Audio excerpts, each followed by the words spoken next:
하나님의 말씀 누가복음 17장 26절부터 37절까지의 말씀입니다. 신약성경 누가복음 17장 26절에서 37절까지 말씀, 제가 가지고 있는 성경은 신약성경 125페이지에 있습니다. 17장 26절부터 교독하겠습니다. 노아의 때에 된 것과 같이 인자의 때에도 그러하리라.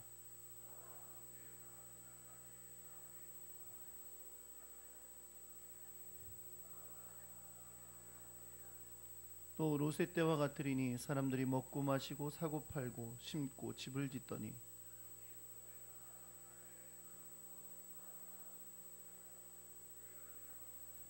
인자가 나타나는 날에도 이러하리라.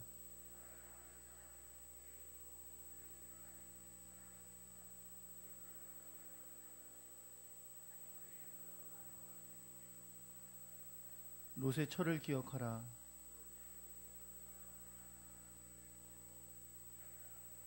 내가 너희에게 이르노니 그 밤에 둘이 한 자리에 누워 있음에 하나는 데려감을 얻고 하나는 버려둠을 당할 것이요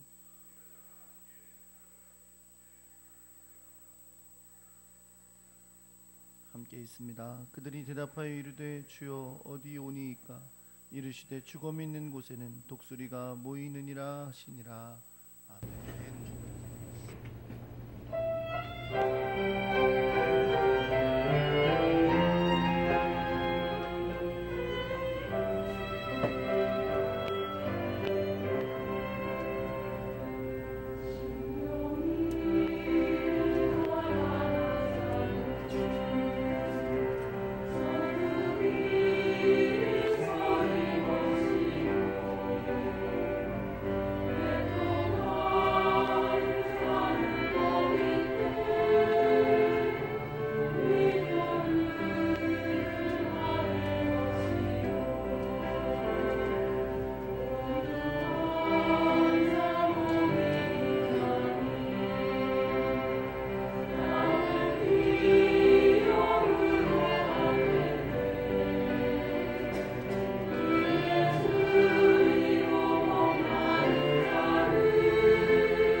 주님이 사랑하시고 택하시고 불러주셔서 오늘 우리 이인순 성도님을 우리 교회에 보내주셨습니다. 하나님께서 기억하셔서 주님의 놀랍고 크신 품 안에 품어주시고 세상이 알 수 없는 세상 평안과 기쁨과 구원의 은혜가 날마다 귀한 여종의 마음 가운데 삶 가운데 일어나게 하여 주옵소서.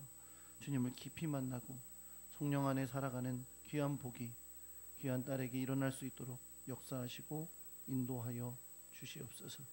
하나님께서 우리 김선한 장로님의 또 귀한 딸 가정에 아름다운 아기를 주셨습니다. 주님께서 기억하셔서 믿음 가운데 건강하고 아름답게 자라게 해주시고 많은 사람들에게 자랑이 되게 해주시고 기쁨이 되게 해주시고 하나님의 뜻을 이루는 귀한 자녀가 되게 하여 주옵소서. 하나님, 오늘도 주님을 사랑하는 주의 백성들이 마음을 다하여 헌금을 준비하여 드렸습니다. 주님을 향한 사랑과 믿음의 고백과 간절한 기도의 제목을 담아 주 앞에 드렸사오니 주님 받으시고 하나님의 크고 놀라운 사랑으로 갚아주시옵소서. 저들의 삶에 귀한 열매 있도록 동행하사 승리케 하여 주시옵소서. 하나님의 말씀을 듣습니다. 하늘의 지혜와 성령의 역사가 우리 안에 충만하도록 역사하여 주시옵소서. 우리 주 예수 그리스도의 이름으로 기도합니다. 아멘. 할렐루야. 옆에 계신 분들하고 인사하겠습니다. 잘 오셨습니다. 사랑합니다.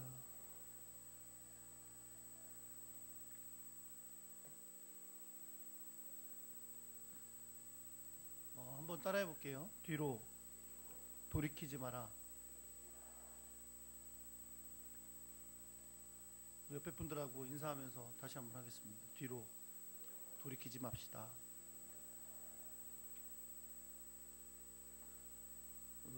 요즘 젊은 아이들이 쓰는 말 중에 뒷북친다는 말 있죠? 예? 그런 거 있잖아요. 보통 뒷북친다는 말은 이미 다 지나간 일인데 요란 떤다, 이미 끝난 일인데 뒤에서 이야기한다, 뭐 그런 의미일 거예요. 뭐 국어사전에도 보니까 그렇게 되어 있더라고요. 그런 거를 이제 비유로 이르는 말이다, 그렇게 되어 있습니다. 근데 사실 여러분, 우리가 살면서 뒷북치는 일들이 있어요. 근데 왜 그런 일이 있냐면 사람은 다 과거에 대한 기억을 갖고 있는 존재이기 때문에 그렇습니다. 그렇죠? 어떤 분들이 이런 얘기 하더라고요. 어젯밤에 아내하고 싸웠대요. 아내하고 싸워서 이기는 남자가 있어요? 근데 그분이 꼭 하신 얘기가 뭐냐, 그때 그 한마디를 했어야 되는데 못했대. 지금 다 웃으시는 분들은 다 경험자. 그때 그 한마디 했어야 되는데 못했대. 그래서 그냥 밤새도록 그 한마디 못한 것 때문에 마음에 응어리가 져가지고 그런다는 분이 있어요. 그것도 뒷북치는 거죠. 이미 다 끝났는데. 근데 사람은 이 기억을 갖고 있으니까, 그렇죠? 내가 시간이 딱 지난 다음에 과거 거는 딱 잊어버리는 존재가 아니잖아요. 사람은 뒤에 것이 또 그 전 것이 생각나는 존재고 기억되는 존재입니다. 그래서 사람은 자꾸 과거를 돌아봐요.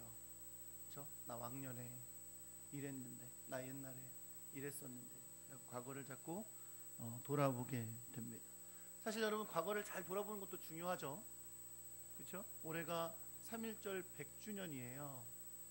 올해는 여러분 정말 우리 민족에게 있어서 굉장히 중요하고 의미 있는 해죠. 어떤 면에서 3.1운동을 했던 지가 100년이 지난 해가 되는 걸로 인해서 중요합니다. 그래서 이제 과거를 돌아보고 우리가 오늘날을 새롭게 다짐하고 하는 것을 생각할 때 과거를 돌아볼 줄 아는 것도 굉장히 큰 지혜입니다. 그러나 또 우리가 앞을 분명히 내다보고 전진해야 될 때도 분명히 있어요. 그때는 좀 과거는 잊어버리고 앞으로 나아가야 되는데 꼭 그럴 때도 과거에 얽매여 있을 때가 있어요. 옛날에 그랬는데, 그전에는 이랬는데 하면서 과거에 얽매여 있고 살아갈 때도 또한 있는 거죠. 그러니까 사람은 과거를 기억하는 존재이다 보니까 그러한 모습들이 종종 드러나게 되고는 합니다. 우리 신앙생활은 어떨까요? 우리 신앙생활은 과거를 돌아보는 거, 과거를 생각하는 거, 물론 그것이 전혀 의미 없다고 할 수는 없지만 우리는 하나님 앞에서 앞으로 내다보고 주님이 우리에게 주시는 귀한 역사 가운데 믿음을 의지하며 살아가는 하나님의 사람들이 되어야 될 줄 믿습니다. 우린 지난주일 말씀에서 하나님의 나라는 예수 그리스도가 이 땅에 오심으로 말미암아 이미 시작된 나라고 주님이 다시 오실 때에 완성되는 나라다라는 말씀을 들었습니다. 그래서 우리는 이미 시작된 하나님의 나라, 그러나 아직은 완성되지 않은 나라, 그 사이에 살고 있다 그래서 하나님의 나라는 이미와 아직 사이에 있다, 그런 말을 했었어요.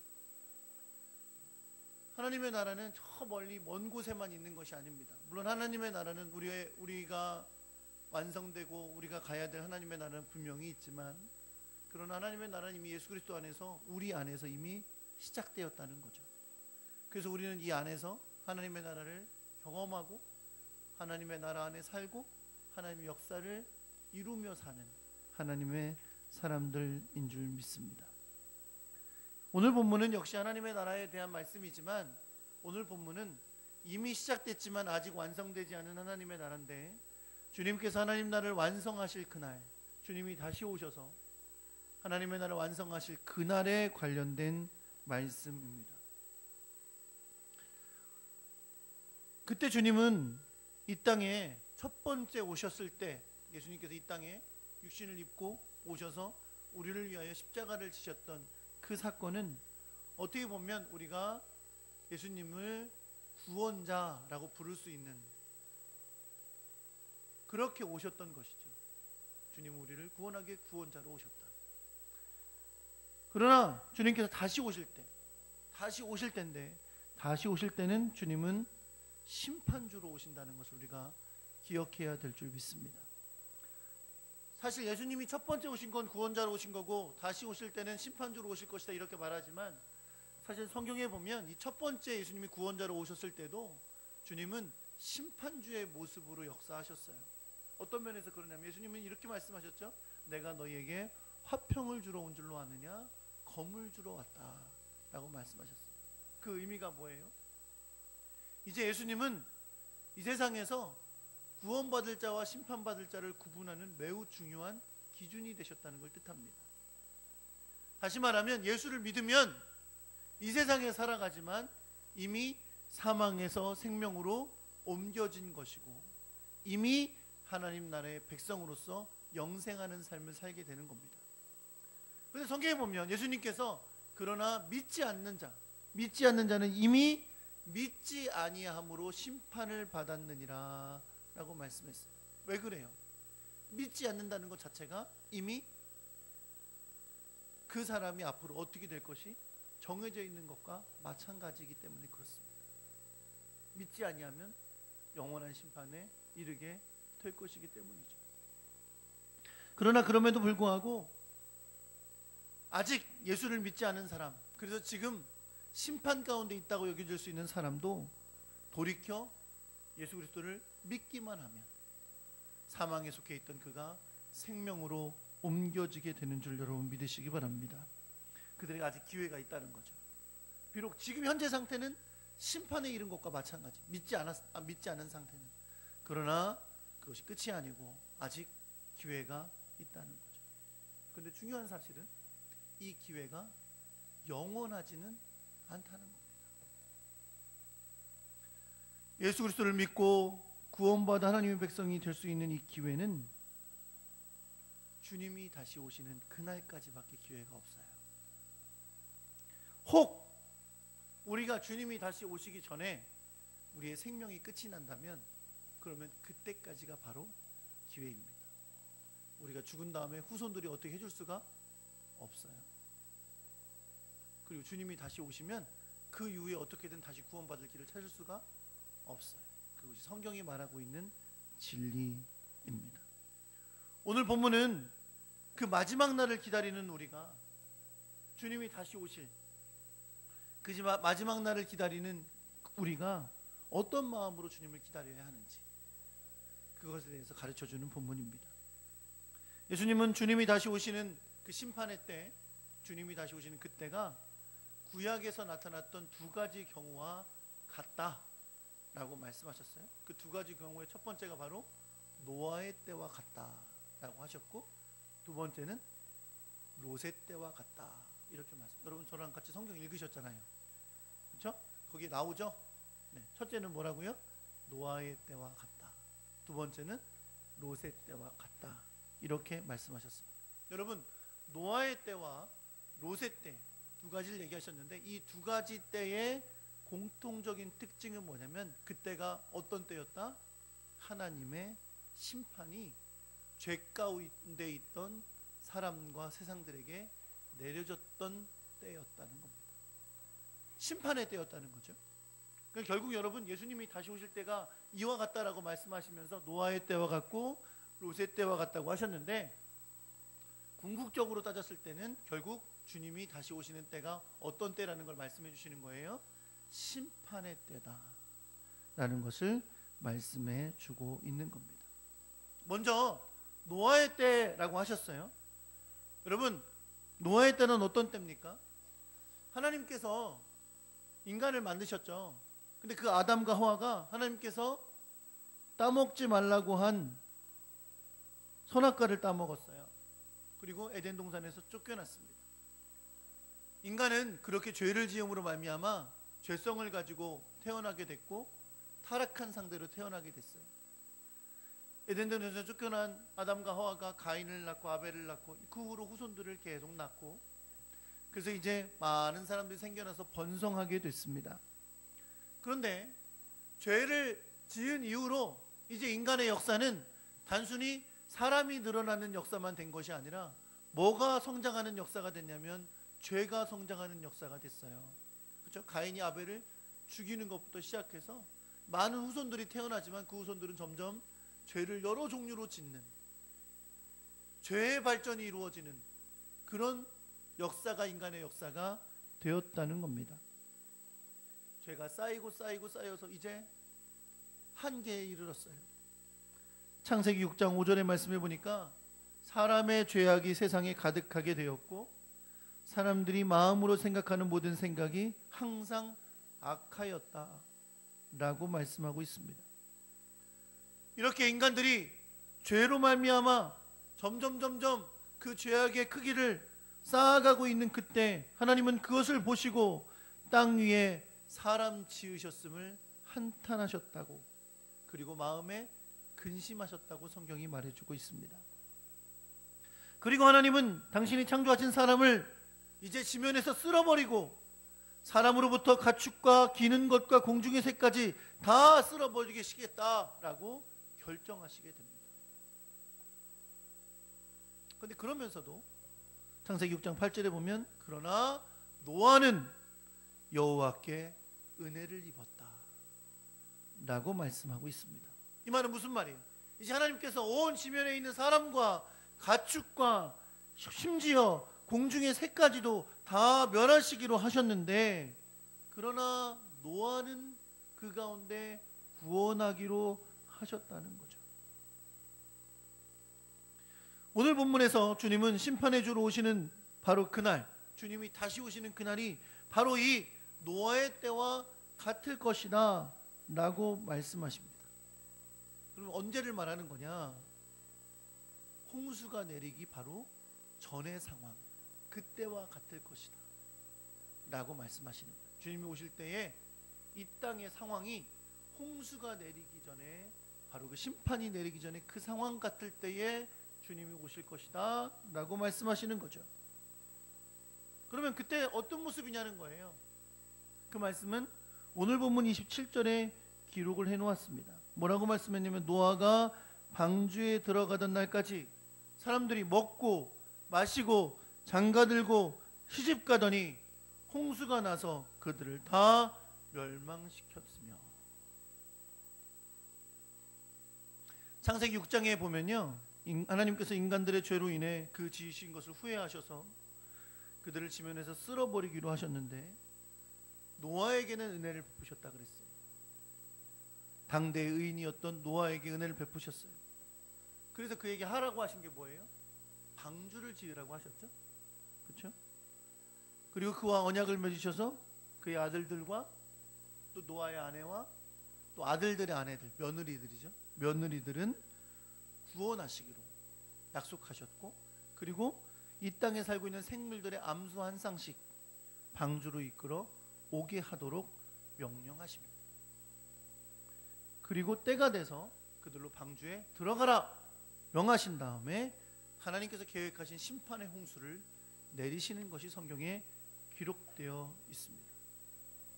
여러분, 정확하게 기간을 정할 수는 없지만 성경에 보면 노아가 셈, 함, 야벳을 낳았을 때가 나이가 500살이라 그랬어요. 근데 하나님께서 그 셈 함 야벳을 낳았을 때 그때 노아에게 홍수를 내릴 것을 말씀하시고 방주를 지으라고 명하세요. 근데 실제로 홍수는 언제 일어났냐? 노아가 600살이 되었을 때 일어났습니다. 그럼 결국 하나님께서 노아에게 내가 이 지면의 모든 사람들을 쓸어버리리라 말씀하셨던 그때부터 진짜 홍수가 내리기까지는 몇 년이 흘렀어요? 100년이 흐른 거죠. 그리고 그 기간 동안에 노아가 방주를 지은 것입니다. 그런데 놀라운 사실은 뭐냐면 하나님께서 이 땅을 다 쓸어버리시겠다고 하면서 방주를 지으라고 노아에게 명령하신 그때부터 100년이 흘렀는데 아무것도 변하지 않았다는 거예요. 산 위에 배를 짓고 있는데 분명히 사람들이 와서 왜 배를 만들고 있는지 분명히 물어보았을 거예요. 그리고 노아도 하나님께 들은 얘기가 있잖아요. 하나님의 계획을 알잖아요. 분명히 사람들에게 하나님이 곧 홍수로 다 쓸어버리실 거다 라고 말했을 거예요. 그런데 아무런 변화도 일어나지가 않았다는 겁니다. 오늘 성경에 보니까 뭐라 그랬어요? 홍수가 내리는 그날까지 그들은 먹고 마시고 장가들고 시집갔다. 이게 무슨 말입니까? 성경에서 예수님이 하나님께서 말씀하시던 그 악을 행하던 삶, 하나님께서 다 쓸어버리시고 없애버리실 만큼 그들의 죄악이 창궐했는데 그 모습 그대로 100년 동안도 그대로 살았고 이제 홍수가 내리기 일보 직전까지도 바로 그렇게 그냥 살다가 홍수의 심판을 받았다는 거죠.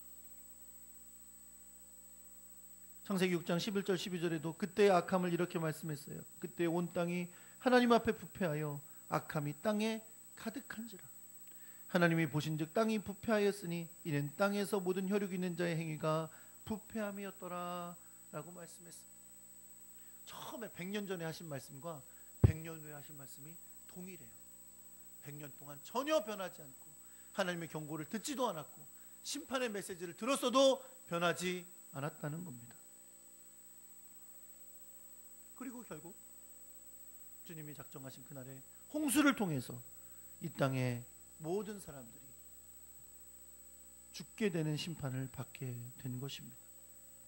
예수님은 주님이 다시 오시는 그 심판의 날, 그날이 바로 노아의 때와 같을 것이다 라고 말씀합니다. 무슨 말이에요? 노아의 때처럼 그냥 악하게 죄짓고 그들이 살던 대로 그냥 살다가 심판받을 자들이 있다는 겁니다.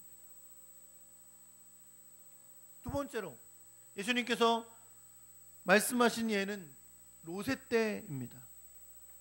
롯의 때란 하나님께서 롯이 살고 있던 소돔과 고모라에 유황불의 심판을 내리시던 그 날을 말합니다.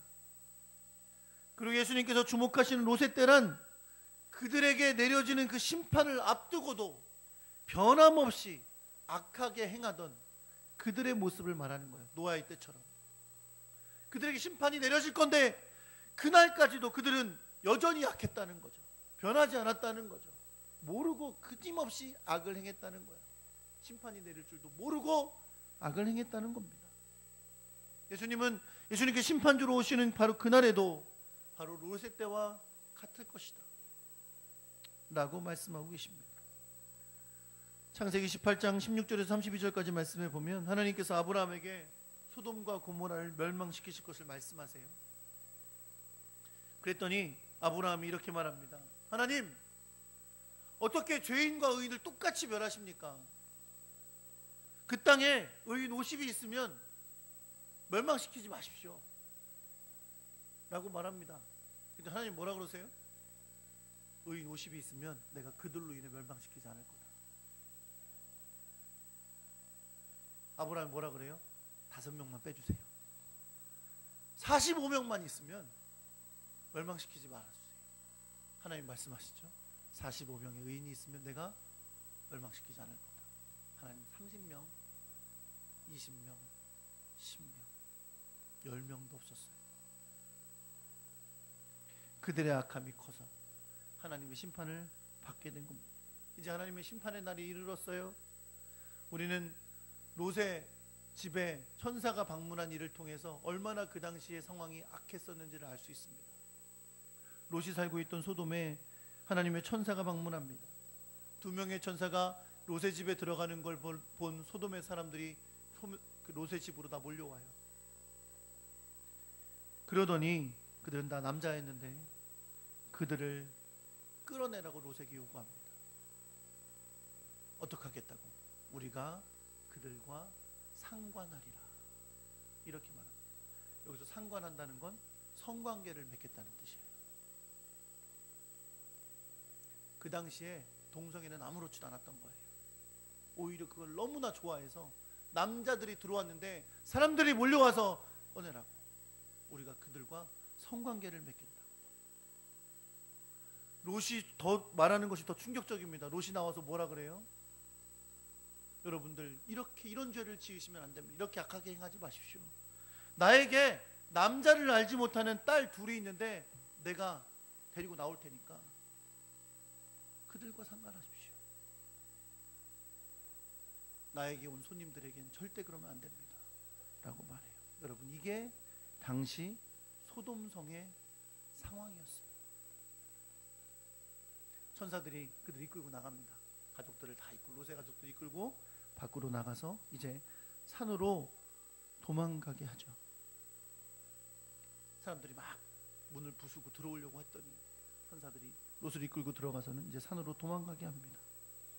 바로 그날 하나님께서 유황과 불을 비같이 내리셔서 소돔과 고모라가 멸망당하게 됐습니다. 하나님은 노아의 홍수 때처럼 그 성들과 온들과 성에 거주하는 모든 백성과 땅에 난 모든 것이 다 엎어서 멸망당했다고 말씀하고 있습니다. 사랑하는 성도 여러분, 오늘 보면 30절에서 이 두 가지 예를 들으신 예수님께서 사람들에게 이렇게 말씀하십니다. 인자에 나타나는 날에도 이러하리라. 이러하다는 건 뭡니까? 사람들이 그날이 멸망을 당하는 날임에도 불구하고 그날까지도 자신들이 죄로 말미암아 멸망당할 걸 알지 못하고 그날까지도 언제나처럼 죄 가운데 살아가다가 하나님의 멸망을, 하나님의 심판을 맛보게 되었다는 겁니다. 무슨 말입니까? 주님이 다시 오시는 날에도 이와 같은 사람들이 있을 거라는 거예요. 하나님을 두려워하지 않고 예수 그리스도의 십자가를 의지하지도 않고 그저 죄 가운데 살다가 그날까지도 그냥 그렇게 살다가 하나님의 심판을 만나게 될 사람들이 있을 거라는 것입니다. 왜? 주님은 갑자기 오실 것인가? 도적같이 오실 것인가? 사랑하는 성도 여러분, 그렇다면 우리는 주님이 다시 오실 그날을 어떻게 준비해야 될까요? 하나님의 나라가 예수님이 오심으로 시작되고 주님이 다시 오시는 날 완성되기 때문에 하나님의 나라는 이미와 아직 사이에 있다라고 했습니다. 여러분, 이 이미와 아직 사이는 다른 말로 하면 이 기간이 종말의 기간입니다. 주님이 십자가에 못 박혀 죽으시고 부활하시고 승천하신 그때부터 다시 오신다 약속하신 그날까지 우리는 종말의 때를 살아가고 있는 거예요. 왜 그렇습니까? 주님이 언제 다시 오실지 모르기 때문이에요. 주님은 다시 오겠다고 약속하시고 가셨고 우리는 그날을 알지 못하기 때문에 그렇습니다. 사실 여러분, 초대교회 성도들은요, 예수님께서 자기들이 살고 있을 때 다시 오실 줄 알았어요. 근데 오지 않으셨죠. 그렇죠? 그러나 그들은 주님이 다시 오실 것을 언제인지 그날을 기다리면서 소망하면서 박해와 어려움을 이겨내고 믿음으로 승리한 것을 여러분 믿으시기 바랍니다. 지금은 그 후로 2000년의 시간이 흘렀지만 우리는 여전히 주님이 언제 오실지 모르는 종말의 시대를 살아가고 있는 것입니다. 성경은 분명 이러한 시대를 살아가고 있는 우리들에게도 끊임없이 말씀하고 계신 거죠. 뭐라고요? 깨어있으라, 내가 도적같이 오리라. 죄 가운데 살며 하나님을 믿지 않던 자들이 도적같이 오실 주님을 심판의 주로 맞이해야 하는 것처럼 이미 예수 그리스도를 알고 믿고 구원받은 우리들도 신랑 되신 주님이 언제 오실지 모르니까 깨어 있어 등불을 준비하고 주님을 맞을 준비하는 아름다운 신부가 되어야 될 줄 믿습니다. 근데 여러분, 한 가지 잊지 않아야 될 게 있어요. 초대교회 성도들은 그때 예수님이 오신 줄 알았다 그랬죠. 그렇죠? 근데 예수님이 오시지 않고 예수님이 오시기 전에 자기들의 목숨을 먼저 잃었어요. 어떤 사람은 순교를 당했고 어떤 사람은 오래 살다가 나이 들어 죽었겠죠. 아직도 오지 않으셨어요. 아직도 지금까지 수많은 사람들이 예수 믿고 하나님의 백성으로 살다가 주님이 오시기 전에 목숨을 먼저 잃었습니다. 사랑하는 성도 여러분, 어쩌면 여러분과 저도 주님이 먼저 오시기 전에 우리의 목숨을 먼저 잃을 수도 있습니다. 언젠지 알지 못하죠. 우리의 종말이 이 땅의 종말보다 먼저 올 수 있다는 겁니다. 여러분, 이건 매우 중요합니다. 주님이 다시 오시는 그 종말만 중요한 게 아니라 우리가 만나게 될 인생의 종말이 먼저 올 수 있다는 걸 기억해야 되고, 주님이 다시 오시는 날을 준비해야 하듯이 우리도 우리가 만날 종말을 준비해야 될 것을 여러분 믿으시기 바랍니다. 그런 면에서 오늘 본문의 31절에서 35절의 말씀은 매우 중요한 교훈을 줍니다. 주님은 노세 때의 소돔과 고모라에 불과 유황이 내렸던 장면을 묘사해 주시면서 주님이 다시 오시는 날 이루어질 모습을 말씀하세요. 이게 주님이 오실 때 이루어질 종말의 때의 모습인데, 이것을 여러분 우리의 삶에도 언제든 찾아올 종말로 기억하고 이 말씀을 들으셔야 돼요. 여러분, 주님이 다시 오시는 날을 묘사하면서 이 사람들은 뭘 성경이 보여주고 있습니까? 그날에 지붕 위에 있던 사람이 집안의 물건을 가지려고 집으로 들어가지 마라 라고 말씀하시고, 밭에 있던 사람들도 물건을 가지려고 집으로 돌이키지 마라 이렇게 말씀합니다. 여러분 잘 기억해 보세요. 지붕에 올라갔어요. 뭐 일하고 있거나 뭘 하고 있었겠죠. 근데 그날에 주님이 오시는 날이 된 거예요. 급박한 날이 일어난 거죠. 근데 그때 뭐 합니까? 집 안으로 들어가서 자기 물건 챙기러 들어간단 말이에요. 밭에서 일하다가 주님 오시는 날을 만나요. 주님이 오시는 거예요. 근데 그때 뭐 해요? 집으로 들어가지 말라고요. 자기 집 챙기려고. 옛날 성경에는 세간을 챙기려고 들어간다 그랬어요. 자기 물건 챙기려고 들어간다고요. 이렇게 하라고요? 하지 말라고요? 하지 말라고요. 이것이 여러분 우리의 모습임을 말씀하고 있는 거예요. 주님이 언제 오실지 모르는, 우리의 생명이 언제 끝날지 모르는 종말의 삶을 살아가는 우리들이 주님이 오시는 때 언제든지 준비돼서 맞이할 준비를 해야 되는데 뭐 하러 간다고요? 내 세간 챙기러 간다고요. 지붕에 올라가서 있다가 주님이 오신다는데 내 세간 챙기러 들어가는 거예요. 밭에서 일하다가 내 세간 챙기러 들어가는 거예요. 인생의 주제와 목표와 의미가 그 세간에 담겨 있는 거예요. 이 말씀을 하시면서 주님이 32절에 이렇게 말씀하세요. 한번 따라해 볼게요. 롯의 기억하라. 소돔과 고모라가 하나님이 내리신 유황과 불로 멸망할 때 롯의 아내는 창세기 19장 17절에 주의 사자가 명령한 것을 지키지 않았어요. 주의 사자는 이렇게 명령했었습니다. 도망하여 생명을 보존하라. 돌아보거나 들에 머무르거나 하지 말고 산으로 도망하여 멸망함을 면하라. 여러분, 롯의 처가 뭘 그렇게 잘못했습니까? 안 도망갔어요? 명령대로 도망갔어요. 그렇죠? 소돔에서도 나왔어요. 그런데 그녀는 딱 한 가지만 잘못한 거예요. 가다가 돌아봤어요. 돌아보지 말라 그랬는데 돌아봤어요. 왜 돌아봤을까요? 어떻게 알아요? 물어보지 않았는데. 그러나 성경은 분명히 말하고 있는 거죠. 롯의 처를 기억해라. 왜? 롯의 처는 가다가 자기 살던 곳을 돌아봤어요.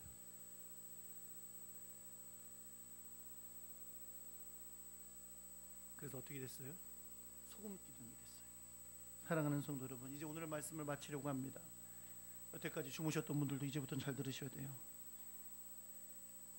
주님이 다시 오시는 날은 이 세상의 사람들을 하나님께서 구분하시는 날입니다. 어떤 사람, 영생에 들어갈 사람과 심판받을 사람을 구분하시는 날이에요. 34장과 35절의 말씀에 보면 그날의 장면을 이렇게 묘사했어요. 밤에 두 사람이 한 자리에 누워 잠을 자다가 한 사람은 데려감을 당하고 한 사람은 버려둠을 당할 것이고, 두 여자가 함께 매를 갈고 있다가 하나는 데려감을 당하고 하나는 버려둠을 당할 것이니라. 그날 분명 하나님의 나라에 들림을 받을 자와 심판받을 자가 구분될 거라고 말씀하고 계십니다. 그날에, 아니 그날이 언제인지 모르고 깨어 있어야 하기 때문에 우리가 그날이 오기까지 어떻게 살아야 되는 겁니까? 오늘 주님 우리에게 명령하십니다. 롯의 철을 기억하라. 롯의 철을 기억하라. 왜? 우리는 소돔과 고모라처럼 그런 일이 일어날 것도 아니고 뒤로 돌아볼 일이 뭐가 있겠어요?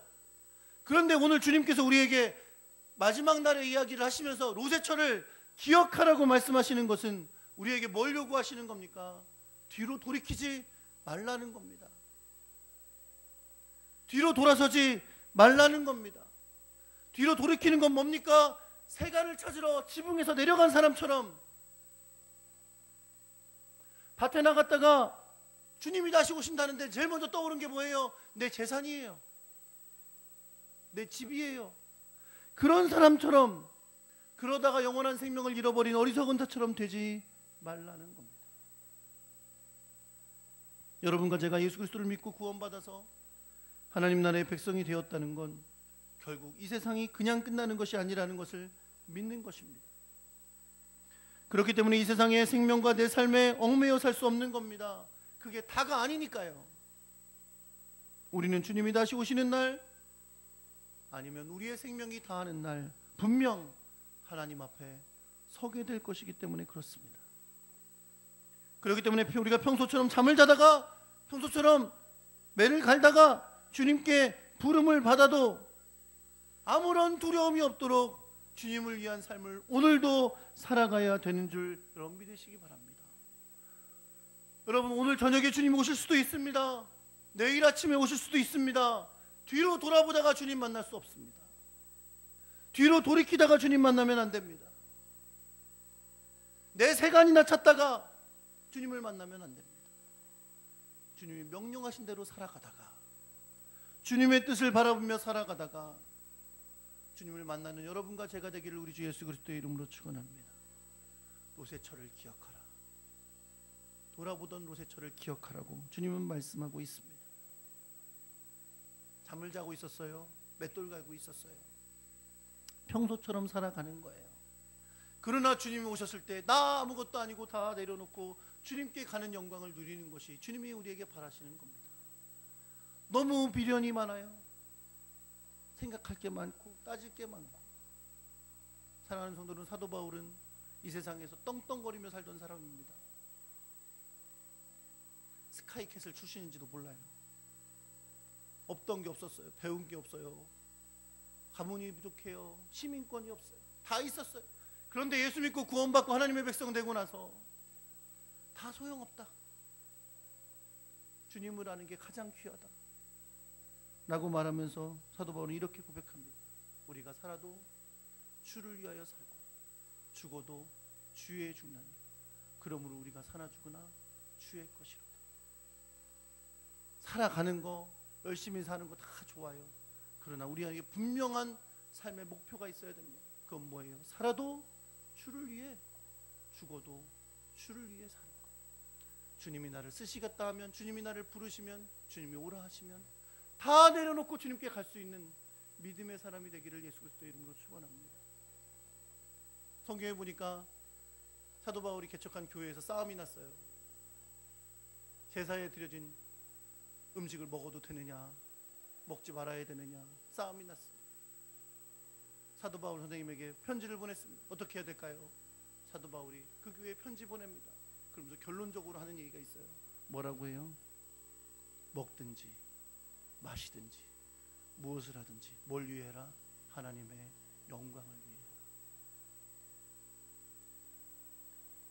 뭘 먹네 뭐하네 이러네 뭐하네 누가 뭐하네 누가 저러네 어리석은 걸로 싸우지 말고 먹든지 마시든지 뭘 하든지 뭐 생각해라? 하나님의 영광을 생각해라. 사랑하는 성도 여러분과 제가 그런 하나님의 사람 되기를 소망합니다. 뭘 하든 주님의 영광을 위해 하다가 주님의 나라를 바라보며 살다가 뒤돌이키지 말고 주님을 만나는 여러분과 제가 되기를 우리 주 예수 그리스도의 이름으로 축원합니다. 그렇게 살다 보면 고난도 있을 거예요. 불편함도 있을 거예요. 어려움도 있을 거예요.